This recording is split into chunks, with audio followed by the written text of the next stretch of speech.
106.5 FM kasa fidie sone adehye ya mamunyina muache ene twedi ampon totodobo nsu kwame basayi adom no wahwe so ama adepache ya so de dwonkupa bi so ene meboso me ne de to so dungotwe afempino ene aduonu enomo ene yakwasiya da ensem a yensem twerefo anka wo mani angusu ahomachi de suom a wonom ekutire ni nyina agu nkrata so a osamufo pani ato ne bo ayi ni chichi ato na ni asemu ayi de ditie ene ade sumui ensem yi hye ne so se etwagu ewo Sompa Kumase 93.1 ayiko FM 100.9 Kumase na Adam Fopa Radio so asomu a etopete ewo Paris France abrochimemu afa Sompa Takwa 101.1 Sompa Takwa de 103.3 Sompa Tachiman 106.1 Sompa Sunyane 98.9 Sompa Kranza 90.7 and afa Sompa Doma 101.3 afa wudi koda no so echichi ni bencheye baby a FM stations akentra nwam no wono ebusuya ubetimi atiye yen efri honom Facebook no yedemu live share your host ane no make kase yi emom eye Sompa 106.5 FM Accra like page ni mayen na share e ma foforo so nya bi nhwe wi a wadwenkyere no wo de ate ho ne abachire e de amawo YouTube ne so eye Sompa FM live www.sompaonline.com website ya yakutire ni nyina yesamfo pani adamenti wadi agu ho no mu abrofo kasem wo betumi akenkan bi na no pay ensem a yede som no ebi ene sei yewura Dominic Nitiwu wakasa akire mu se enche wone empanifo ebetena sei public hearing ebeba so na wo ensem foforo mu no nso no Ghana fo bi ya ya konche kronkron meka no yate asem pa bi asem bi firi ho a enye nika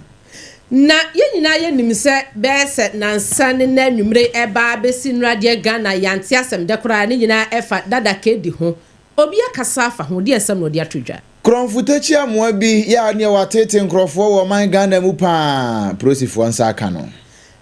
Ora Muntaka Mubarak Mohammed wakasa kire mu se exercise bi ahase wonkran ha no se nye hanko Ghana man pani abedi akire dada eye Alhaji Dr. Mahamudu Baumia wo kire se US ene abibi man titru pa ewo nsankaye bi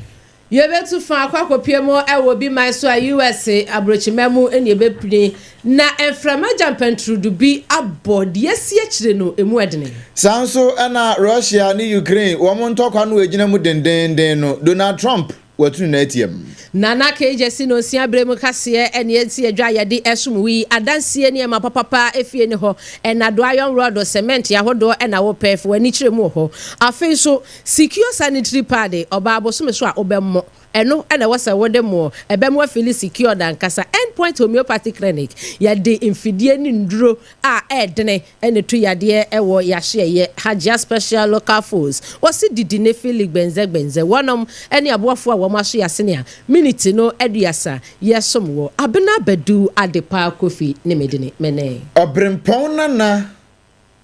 kwaku ampoma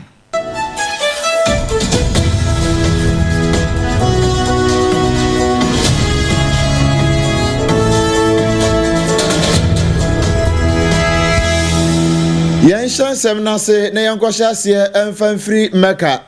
Ghana this year ya ebon kontene eye titru pa na yenuano muslimifo ya womo eye se wono ko Mecca na wono ne Allah akodi nkomo akon ekopa na woni ahye nkompa abompaipa e de ama micronkron Ghana no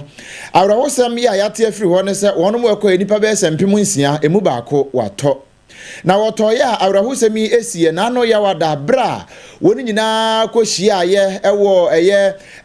enkramudemo na ogusu a wo bom mpaye no apre endepa ede ama oman Ghana titiri pa na ebiman na aso oman ni nyina aso no na onipa ye kana semi woto aya nananom ewo ensiedo na edin ya ye nsaka eye Hajia Yusuf Ihawabu na wokyere se wofri tamale empatam ho na woka ne nuanom ho ekopie mu ewo Mecca na woguso ya wo ya asode na ja wofre nyame ewo asode mu na se ewo eye enkramodem no ene wo hu ya ne se wada ne ebutuo a wanka age kura ebio ye ne panipa ya ono ene administrator ede ma Hajj task force no edema Ghana for ya ekoye openi Ismaila Scones ebon komo and watch say maame Ajia Yusuf Hawabu onye mfinhia no aduosia miensa na nanka wo nim se obibia ye okay won ya cheke bibia firo man Ghana bukura nsa na won ekọ won koduru ye nso won ye hu no se wo mu bia mpo eho atechema bi anase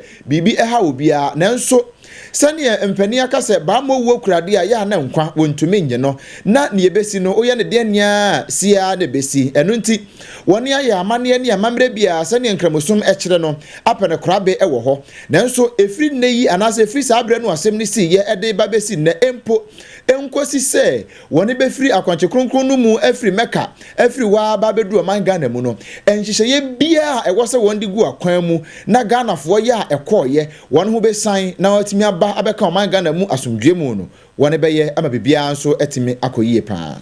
Yɛto asam no ɛso wɔn nsɛm foforɔ mu na arahosam a ɛnra Ghana nyinaa yɛte yɛ na kyerɛ sɛ ne deɛ te abɛsɛ no a ɛfa ɛyɛ high life anwumtini dada kedi ɛno ɛne din a dodoɔ na ɛde fra no na ne din akasa ɛne dada kwaku edua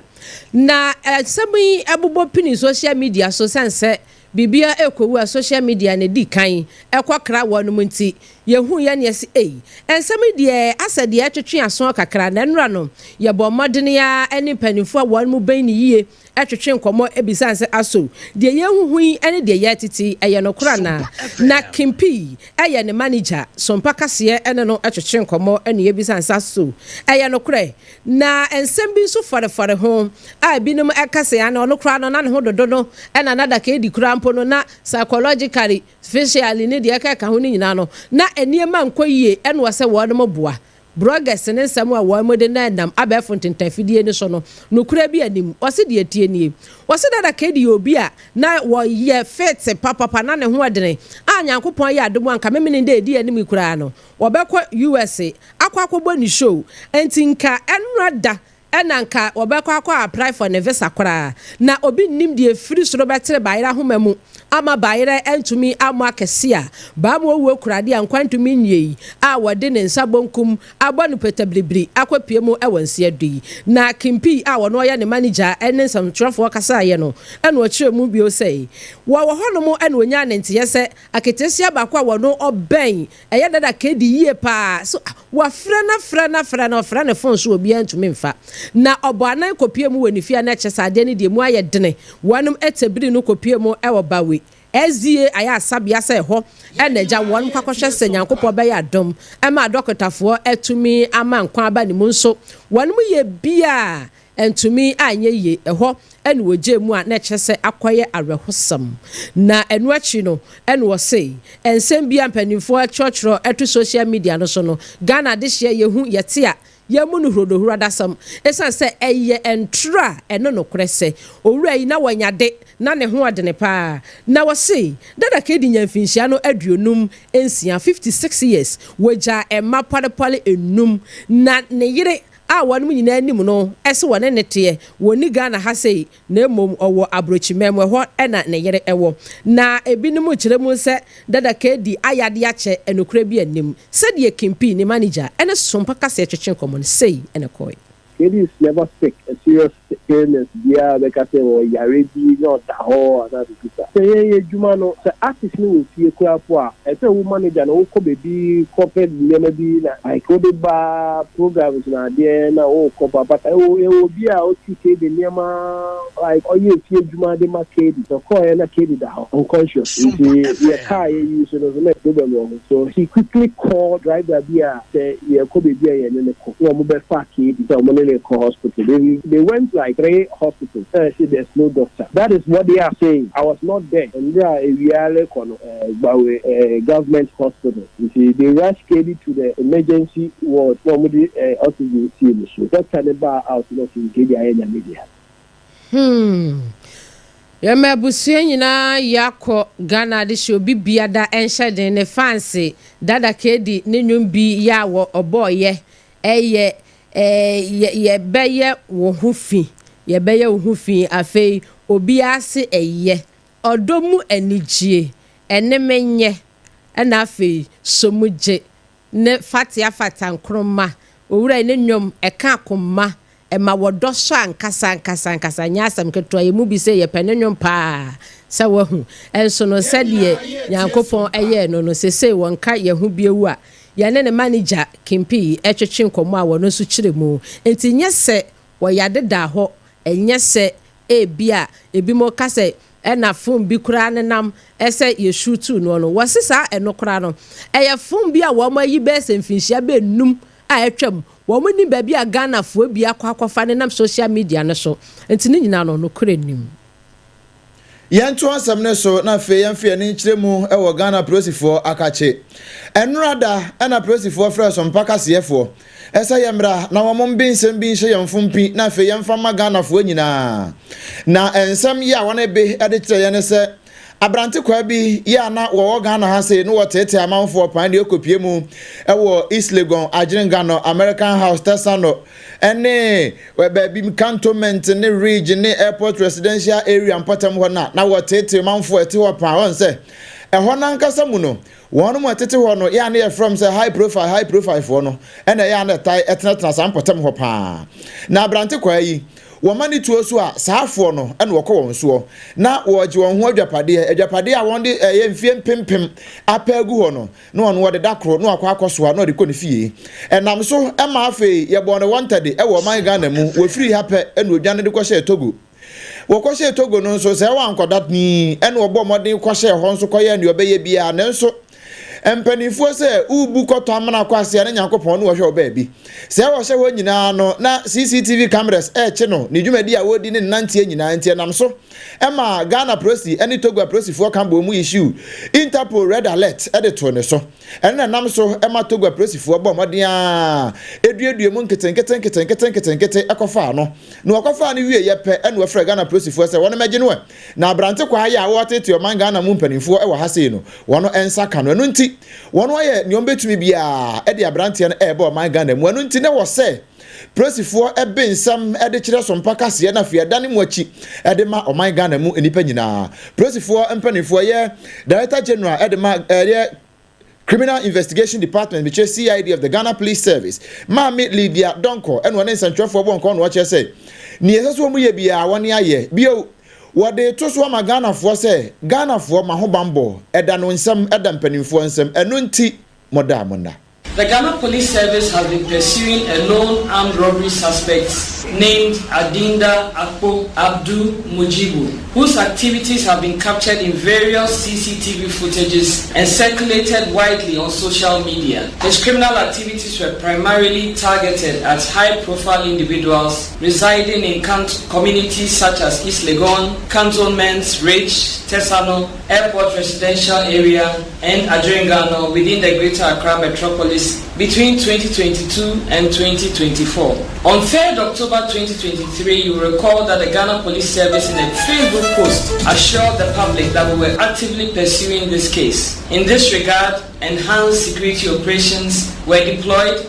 in the affected areas and our intelligence teams intensified efforts to track down the suspect. We are pleased to announce that on Wednesday, 14th May 2025, at approximately 0830 hours, a 5-member delegation from Ghana led by myself departed Accra aboard a military aircraft to Lomé, Togo, to officially receive suspect Adinda Akpo Abdu Mujibu, who had been arrested and was in custody of the Togolese authorities. Abranti ye freno Adina Akpo Abu Majubu dodo na amrane odesa no ane Mohammed Jajo ena prosifo chese wo monsa kano wande no aba Ghana fo moda mona eni a wote yi eye DCOP Lydia Yako Doko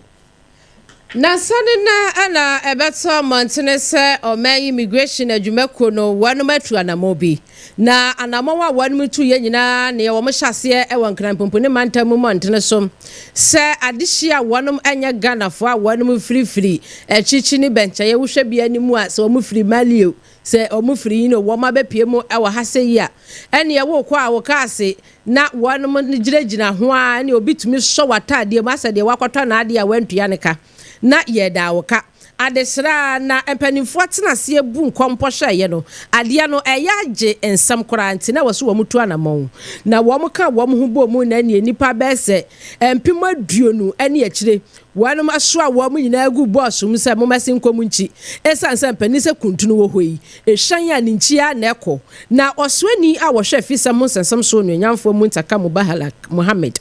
wakasa na ne nsam kayemu no okotworo editor ni social media wall ni nyina ne say wase Ghana Immigration Service wo bom abaso wo twa mu puse mo ya ade pa na wanum edisan kofo yi ekoye enrada ne ade kyen ene na sane ade kyen enrada wo hwe feedback ya eba Ghana fo ani agi bose esanse nkofo enu amudan ye ka o enya asam ketoa wanum ka ho bi na emontene so ente esanse wo mu nhada ni bia ya wanum bayi wo mu ye enti ene babia bombara treshe peten ene a shit and throw no mo yegu akwantempo ahodo so ubetwa mu nya hwene kora na ne nyina ka ho na efi pa etimi yantam enkanapompo ni mantam mo ntene so na afenso sadia Ghana for eni age ho no enipa 2441 na obubu mu no emu mako 909 eyempanimfo enemu 1332 eyenkwada na afei emu mema eye 961 ena ma eye 1280 entin won muka wo mu nyina ebo mu no 2241 ene ye de wo mu gu bossum ese wo mesenko wo mu nchi na Ghana fo ani age hunti onanyamfo mu ntaka Mubarak Muhammad say wo ka kire Ghana fo se yenka yakomanto yeyem na sa exercise ahyase won kan happy wo so kopie mu ewo kumase a ekwoso den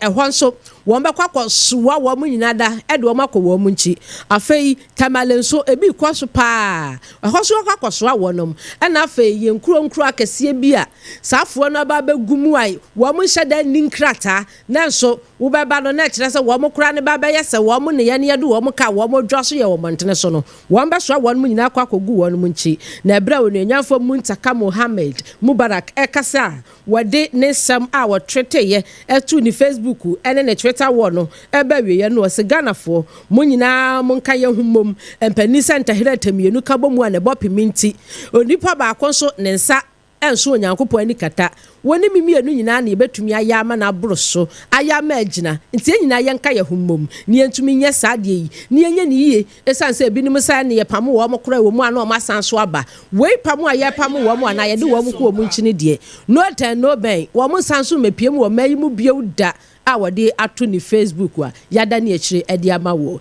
abusuya yefa seda emma nana KJC Company Limited esanse wo no na so yasene no sia bremu emma wote ensem de yi every Sompa 106.5 ne achichi ene benche yi na adansie ne ema papa efie ne ho ekoba sempremo no be ma wansinso mu ansa na waham wo pen na do ansate akwa ba ko ekosi infinity wo se de adibo Yesu asendum na kakraka tenten pa na upe bi kura wo benya na nchanse a yede dan so no enchanse ne ye papa enye de mframa kakra bi fa ye na ebo ne bonga na ate akoto baabi na kejesi enchanse no aye papa utimi di board dan so madan no ete apose wote pa cement no so aye kama na eba no iron rod so a ebo ne da fomboko adansie hu ne yema nyina da no eda na bam aye na kejesi no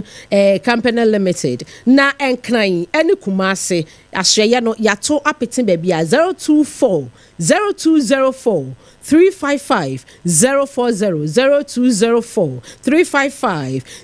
040 and afi oba secure sanitary pad bosome so a obemmo de ode bemmo eye secure sanitary pad eno na oso de mo minti na ewo mu nti no etwini nyina kama na echinchim mu na dry ho ama hwa ye wese ma ho nye chakachaka sa da bi afei so yin ntaban no etretre esanso so ewa etimi esa o ayi ne mo wo pant ne kosi ase ma wo hu no leakage bia afei obo a enhyehye enti no wo ho eye kama na afenso ma rashes bia engu ho eye secure sanitary pad yentoma ye yerenom yentoma ye kununom wanom na ahye yasene ye basisi a ne ato ansam no so ewonsam foforo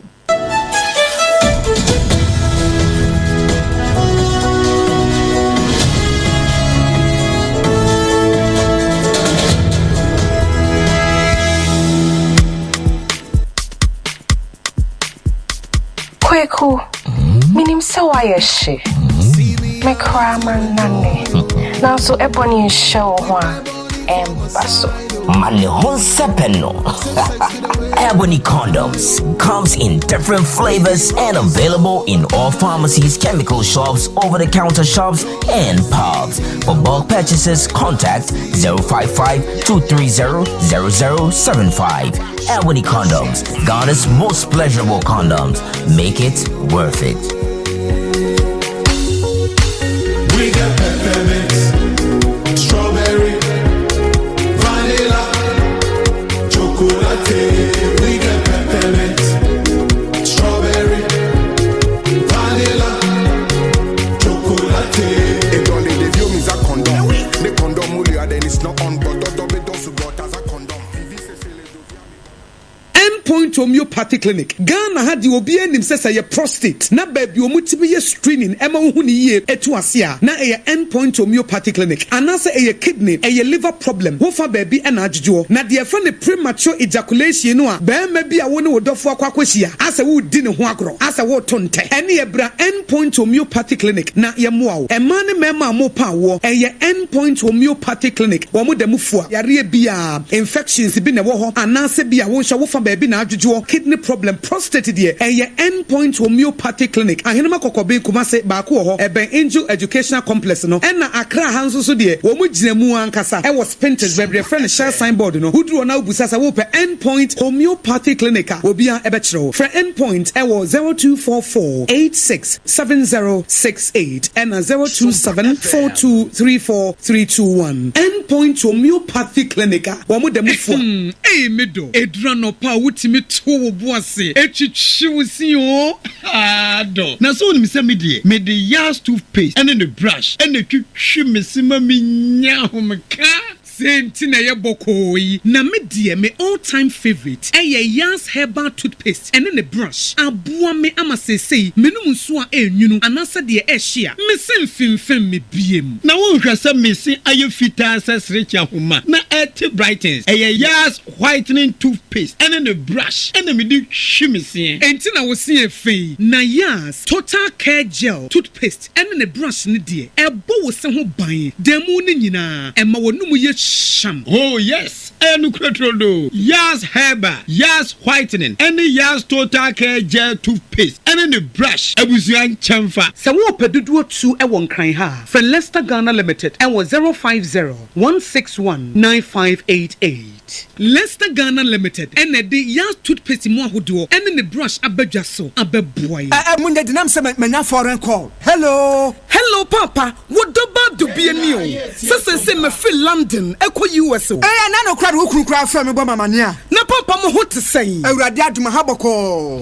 Na kujejesi. Ekwo bosem penemo. De woton adanse ho niam no nso. Wo hye ho de. Oh, wo hye ho. Ekwo ba. Mesi wo boduma kra sre kane no a. Na wodru US won so manfo bo ndin sa na. Hey papa US hakura de. Na kujejesi company limited agi ba bia. Wo mo Holland, Germany, France, Italy, London, Canada. Eba adanse ho niam de a. Obia se na kujejesi company limited. Na matese wo bie depo kesie bi e wo kasoa. E ho na wo bia koto adanse ho niam. Na eye no kura papa. Oh, eye no kura pa. A police station in Chenhua. Hey, a kuoba sempre monono. Onye mereda. She, we kura no mi ensamua ene obi en foforo yawo. Ba ko abu akwase paase kumase. Ene ba ko so pokua se nkran ha. Obi ase na kodwogasi eye bemaba e wo dansi mu. Woton cement, iron rods, banding wires, and adua plywood and just said about dance wo. Te se bibia e de hye e dansi ase de ko wie. Depo no nyina nso eye tufo bo. Wodu kuka mu a, wodu kodwa free. Accra we Kaswa Depo, any pokrasi de Anokra Tonchaya, was our boo Akoteman, Tantra Hill, Iron City, a man from was a beer depo Kasianso our Koshiman, Kumasi Sapasi de Porokra Danchaya, a Biswa Magazine Road, head office no, were beer depo Kasianso, our Dientem, a Jesu Accra Road, from a opposite Alaji Celia, and Papa Meboshan. Tanoso, Breman, and a month from. Numbers of man for the Frey 0244 313 752 and 0244 41 93 93. Nana JJC Company Limited. Hey, kuaba simprimo no. 21st Clinic yes sciatica expert. Sciatica no o nerves na wo to ase na fa wo siremu na fa wo nansia besi ase ho no. Se ho techema eno ene ye fa ne sciatica. Na etimi bubu o to ase ka wo se dwe wo siremu. Uje ho ba bia enye. Na no na 21st Clinic ba ye adwuma pa wo mu ye ntia baso bo magye no Ghana ha. Ene amono ne enya asem ketewa. Wo mu gi international awards ahodo, wo mu gi local awards ahodo. Na anu nso na wo mu bie the only sciatica research and treatment center in Africa. Bibrim hano ebi ni baby a gi 21st Clinic nkwa. Wo mu die bibidro ene besa o yare no masa de machine aka ho. Eya yare sabia yare bia wutimi de ko ne mama ade ba ko a wo magye din wo mu pa no. Eye sciatica ena stroke nso de kwa diabetes ne hypertension ne ade. Ghana ha baby a wo mu ho. Enkran ha se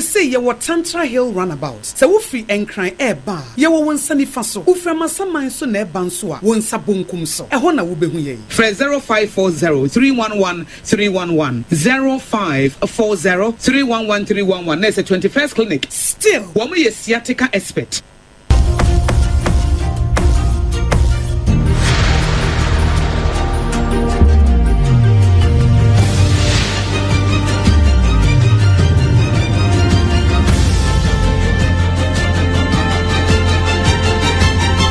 Sompa kasiebo.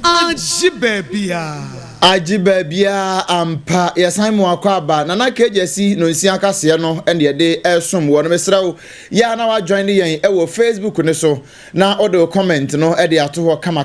anopai ye no ane hyehyehye na Ghana mampani abedi akire dada ye Alhaji Dr. Mahamudu Bawumia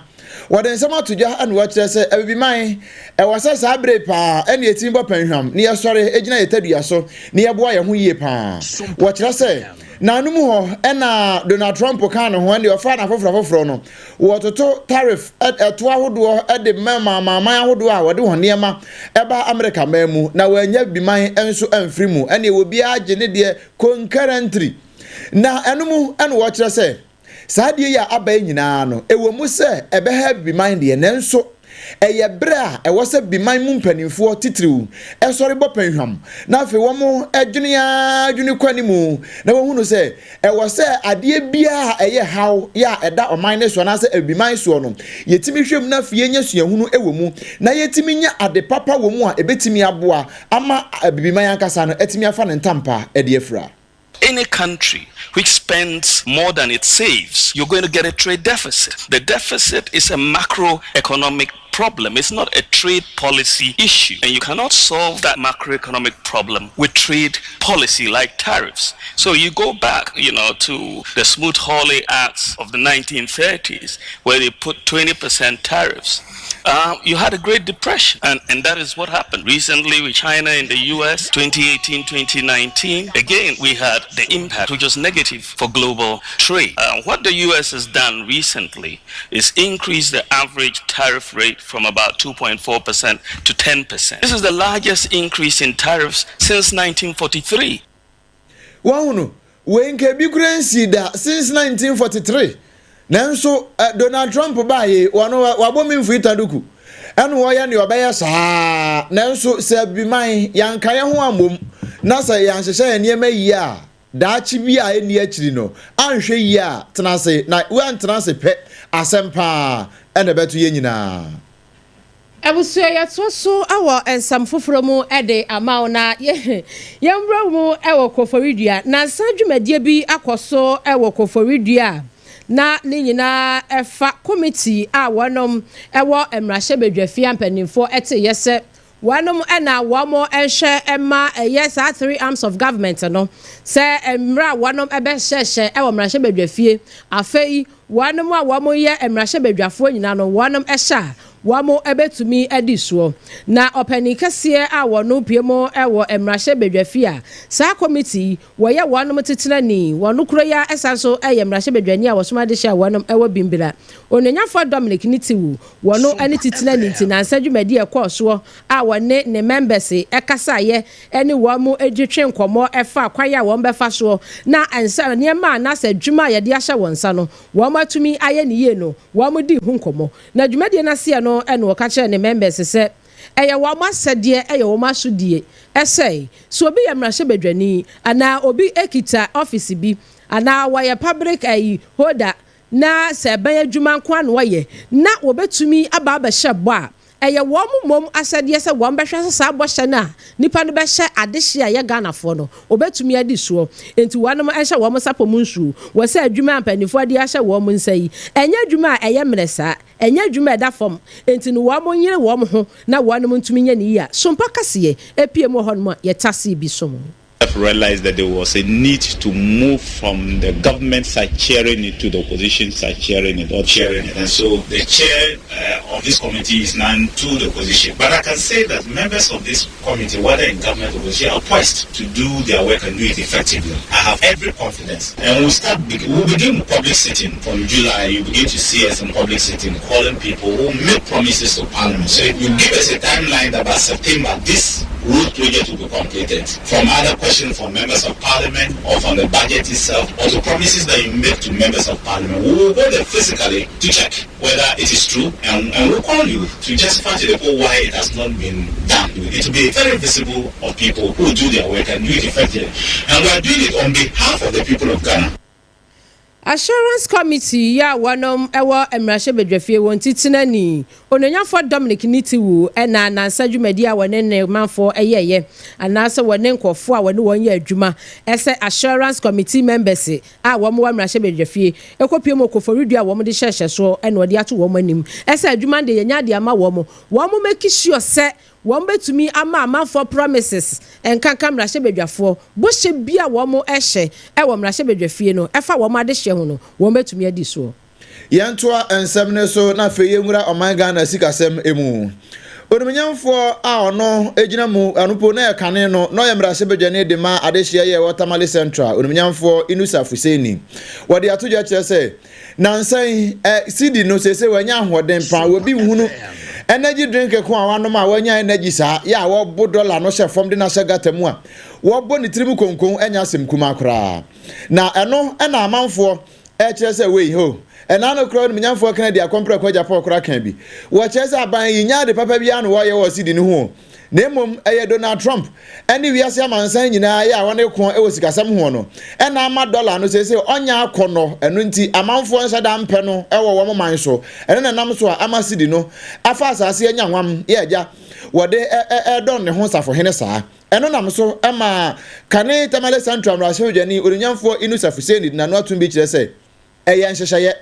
ene ne papa aban wei wode agu akwan mu ya ebo ama sikasem na timi agina nan so ena ama sidi no anya ahoden sa no wo kire se yese Donald Trump ena akonya na asem ena oman ni nyina na se wiase nyina empe dollar no a ode ye hwe France sefa no na ye hwe Nigeria fo sika naira no ada no de nko nya animonyam ni bi na Ghana sidi nko a ena nya animonyam. I think that is a congruence of the monetary and fiscal policy of government that is driving the change in value of the city, the strengthening of the city. I do that because I think that when you look at the West African sub-region, the exogenous factors affect all, but the CFA is not performing that well. Neither is the Nigerian Naira performing that well. And so you can see that in these exogenous factors, the tariffs war or trade war that has been launched by Donald Trump against almost all countries is affecting all countries equally, but their currency is not performing now. So largely, when people lose confidence in the dollar, the immediate recourse to a store of wealth is the gold. And so that's why you see that increase in the value of the gold. And say Donald Trump and a dollar and I affect Ghana City.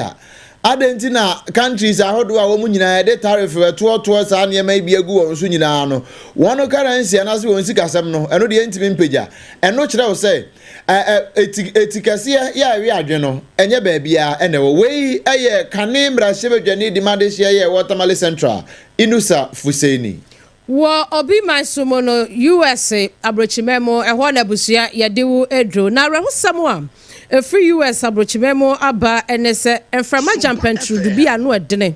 afa empotam ho no menam so ema enipa be se aduonu eba ko 21 de wati nananom ensiedo na empanimfo a wonom ewo Kentucky mu se frama no afa saa ne sansa na no odene na etimi edwiridwiri adan bie epepa adan bie so no enumu enam so ema wonom a womo ewo Kentucky no enipa edu enan ena eti nananom ensiedo afei wonom a wonom ewo Missouri nso enu so eku adehye bi ho afei womo wo St. Louis city ni mo so emu enum ena wanom so eti na nanom ensiedo ani nyina efasa enframa jampentude ho na wanom kiremo se bad no ejapade pa dia ejapade be se 140,000 ena ewa Missouri ena afei Kentucky a wanom nyina asai se dwerebe etu hwe Facebook ne so a said enframa jampentudu pa adan fefefefefe etimi a wide dan ne fa ama efa de yamse no ene yade ato Facebook ne so no na wo mo kire mu se enka enche kora Olympic Games a ekoso no se de enframa jampentrudi asankra enemam e wo mpotam wonti ahwe yi a ebetwentwan ne nase ekakra a wanu mo akire mu se St. Louis wanu fire department a no e wo mpotam ho wanu abbo wo mo homodene pa ene adehia na mo aka adwamu sabre do wo mo atimi rescue wo mo a sabre me no kasa idie wanu mu kire mu se sa fear and panic and from jampentrudu a wanu atu din se tornado si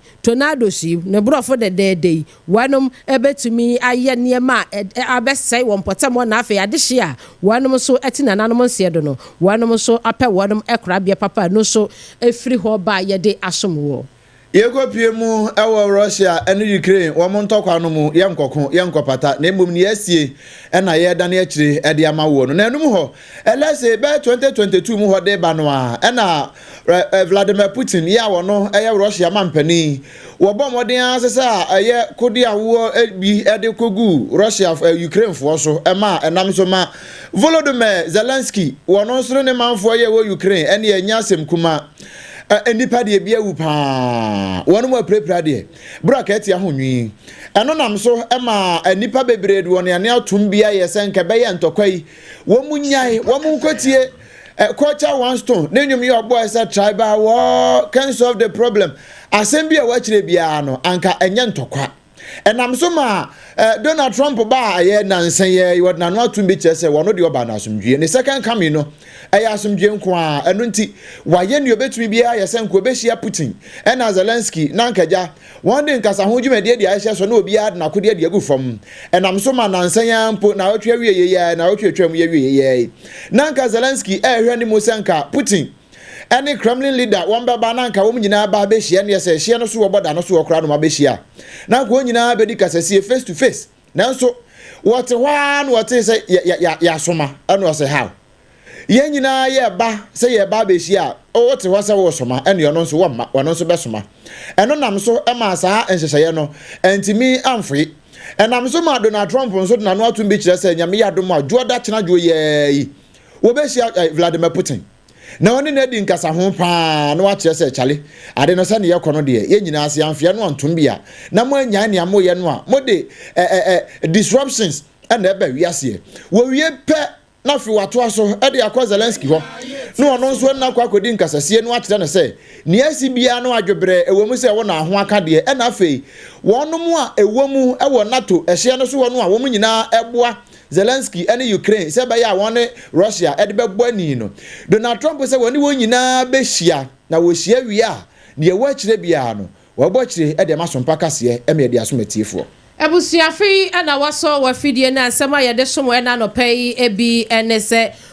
Owura Dominic Niti wo wano na apiemo ero mrahye bedwafi a assurance committee no wo chia wano wakasa kire mu say wane ne members Nyankopon ya adom July bosome ekwa public hearing ebekoso afei wahye wano mo bo ese bibia ya de ahye wo mo nsabia no se mrahye bedwafo na afei eye public office holders no wo mo bo sha wo mo shaganafo no ebedi so no wo mba ye adwuma elipa mpemsia ye ekọ meka client satie ne se baako watona nanom ensiedo Ora Dominic niti wudi ane akire no eno nyanyafo Muntaka Mubarak Mohammed nso akasa se adehia wo munya Ghanafo a yede wo mu firi ha enkran ha ekwa wo mu nchi no ba bia ebi bekoso wo ho na enumu otiye se kromfotachi amwa ya wotete manfo e wo man Ghana mu no prosifo nsaka no efiri Togo Ebusia sempi kan ye nim ho ena no pay yesi edwa yede esom na ye hwe Facebook messages kakra eba ye piaga eba ha wasi good morning ye da say afei kwabna owusu ansa wasi Sompa FM Sompa TV lead others okay for you ye da say papa Baba Mahama Obuase wano so kasa HMO say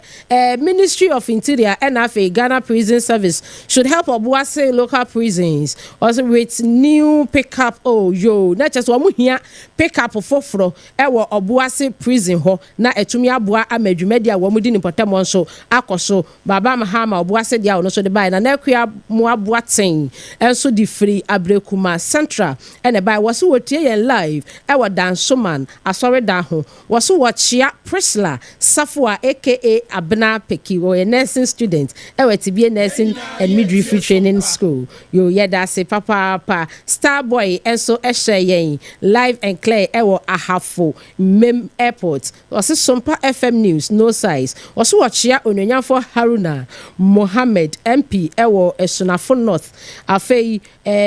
Kwadwo space na ne lovely father no joke yo wanum nyina da Starboy so dia wode eba ye eno na ebusua hajia special local foods wasi ya kancho se na watwi ewie ye dia aduane pa na ye kwasia da enti ubedidi ama wanya hoden pa ubedidi ama wasomo adwoa eye hajia special local foods aduane bia wupe bia fufuo awache tuo safi afe upe konkonte upa kaukra hajia local foods obeye ni nyina ede amawo na hwehwe na kira kwan ewo enkran hatcho atomic quantum point so obey transition one more na akasa ewo 0246 359 921 and 0535 484 392 and afi 0594 797 215 na hachia local special foods ajoso Instagram TikTok and afi Facebook yebutu ho no ahwe endpoint homeopathy clinic ya dimfidie and afi enyade a yetunu wo ya hye no emu adene se ba ne be ma mopa wo ache munya bi momra ye beboa mo bema so u prostate no sensem bosumi bia wasa check ye a doctor for nde bia ye ka kire wo entu ko endpoint homeopathy clinic ay be check de amawo entwen ema enlarge em ye nkwohye catheter wo de bu ani bema na wugem wo de this orders no obetu ni nyina afiri ama na be ye order kama na watumi de aboadwuma afei wo nurse no aya na wachinkase unku ade bia wo chepe udwonku ukwa ye be hwew ama ho ato kidney ho sensem liver ho sensem 0244-867-068 and 0274-234-321. Kumase ubehu ya wahene makoko ben afe enkana ha shell signboard Spenters quantum pone so ena ye wo na oba ubemu a eye secure sanitary pad wuwura dwaso a no watobi ekununom montoma moyirenom empenafo no so emema no mato e de amamo girlfriend se unua ba no tobi ma no sanse oba ofili secured ankasa minti any pel cotton na ewom no eboa ema uba ofili gbenze nana kejesi no nsia brem kase na de somu ya nana kejesi company limited eso ya sene adansie ne ema papa efie upe iron rod upe cement roofing sheet upe nadoa ensate akwa bako ekosi infinity obenya ni nyina bi ne niema che ema edan ahoɔdene fapem no hia pa enti wuto foundation enkofa enyema keke biasa kona na kejesi company limited na wo mo wo sika nso wanya dream house wi apese wusie no kɔ na woni mpanimfo nkwatena se enkran Kumase yato apeten 0204 355 040 0204 355 040 na kejesi company limited enyo so one mu a eja ya affiliate a one mu fa akase yi eto peti echichi ni bencha ye ma wote yenka Kumase eye Sompa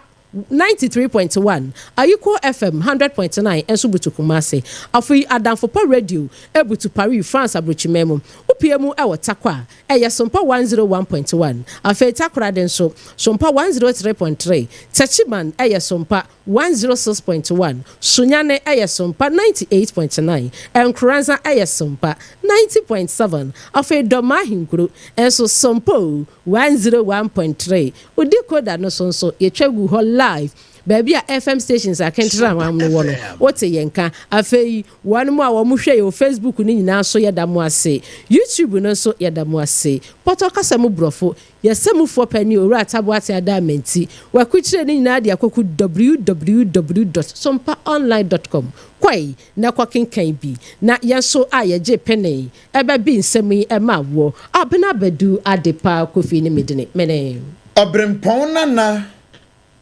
kwaku ampoma ebusia yakra